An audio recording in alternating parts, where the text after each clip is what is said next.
have also come into light. Issues of unemployment, inequality, graduate protests and picketing on the street lines, student hunger in institutions of higher learning, and gender-based violence have also emanated from the fragmented discourse in higher education. So a lot of that then feeds into a macro perspective, which is then what interests do these political parties actually represent? And I just want to pick up from where you spoke now. What for me stood out very interestingly when I was reading up last night was the fact that in 1999, the IEC officials registered the highest youth voting registration. And we've seen that in a decade now, moved to 2019 in January, there hasn't been a lot of youth that have actually gone to register.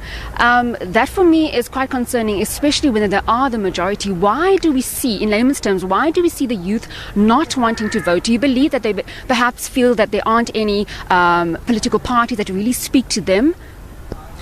I don't necessarily think that there's no political party that speaks to the youth. I think it's a matter of context.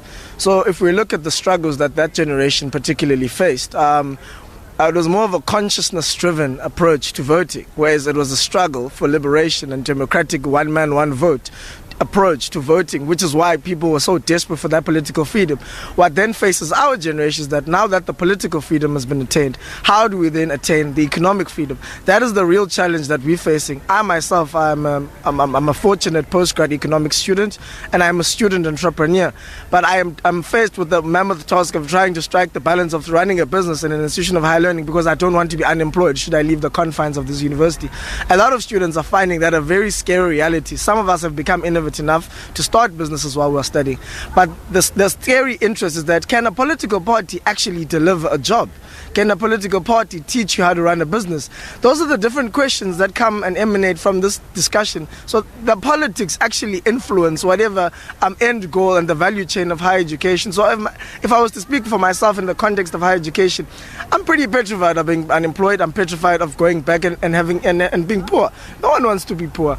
So that's why we study in order to make a name for ourselves and build some form of reputation and capital so we can contribute meaningfully to the economy. So I think it's not necessarily about which political party represents your interests. Which political party will have concrete programs that will uplift the youth out of unemployment. Thank you, Sandile. Very interesting their views from him, Blaine, saying that, you know what, the youth are looking at these political parties and asking themselves which party speaks to them, which party will actually deliver jobs, will deliver the issues that they critically need. I'm just going to bring Sakumzi into this conversation very quickly as well. Sakumzi, you also in,